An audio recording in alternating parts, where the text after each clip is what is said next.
Make sure you stay until the end, guys. We'll share common mistakes people make that can cost you thousands of dollars in damages.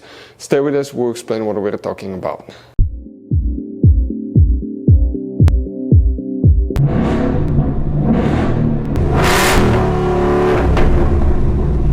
Hey guys, welcome back to Free Car Repair. Thank you guys for watching and subscribing to the channel. Today will be a super helpful video to any of you guys having a Ford Escape, that generation here from year 2013 to year 2019. If you have one of those, if you need to find where the rear right door module fuse is located, which fuse you need to check, where you can buy cheap parts, tools, fuses, relays at a good price, quick shipping, that way you do not waste your money and time. Why it's important, guys, to always test fuses and relays. All that will be covered absolutely free for your convenience. Make sure you stay until the end. So before we start, let us tell you a little bit about us, guys. If you have that generation Ford Escape from year 2013 to 2019, this specifically is pre-facelifted version, this is the facelifted version. There will be some minor differences, we'll talk about that, but we'll make a video about every single possible fuse, relay, why we do that. Let's say, guys, you're down the road in the middle of nowhere, you need to find where the fuse for fuel pump or engine starter is located, or relay for radiator fan. You can just search that on our channel, watch the video for less than 1 or 2 minutes, find out where it is, replace it in your back on the road. We do that to save you money, guys. Every single car we get here at the garage, we try to make at least 200 to 300 free repair videos. Why we guys do that? Because our mission here at the shop is to save you as much money as we can.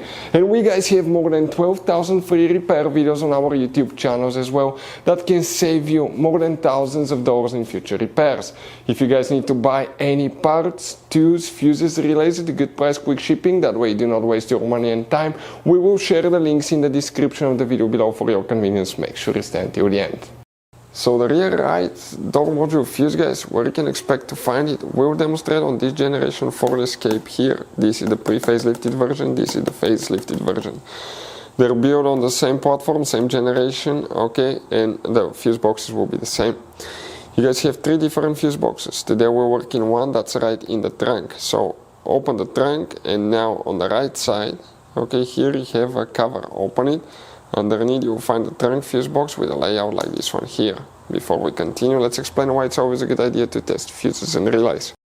So let me explain why it's super important, guys, to test fuses. Fuses, not often you can see if they're burnt or they're good. Sometimes they may seem perfectly fine, you think it's a good fuse, you put it back in, and you end up spending money and time on parts and problems that do not exist, guys, when all you had to do, test your fuse, find out it's bad, replace it, fix your problem. So we will have a video how to test a fuse, okay, different kinds of fuses, and how to test relays, guys. We're going to put the link in the description of the video below, specifically to that video. Please check it out. Here, guys, the rear right door module fuse, where you can expect to find it. If you have problems with, let's say, central locking, window not working on that door, having problems with it, always check that fuse first. If you come in this row of fuses, okay, the first one is 1 and they go all the way to 16. So starting here you count 1, 2, 3, 4, 5, 6, 7. That fuse number 7, guys, that's the one that you will need to check right here for the rear right door module. If you have any questions, don't hesitate to let us know. Hopefully the video was helpful, and see you guys next time.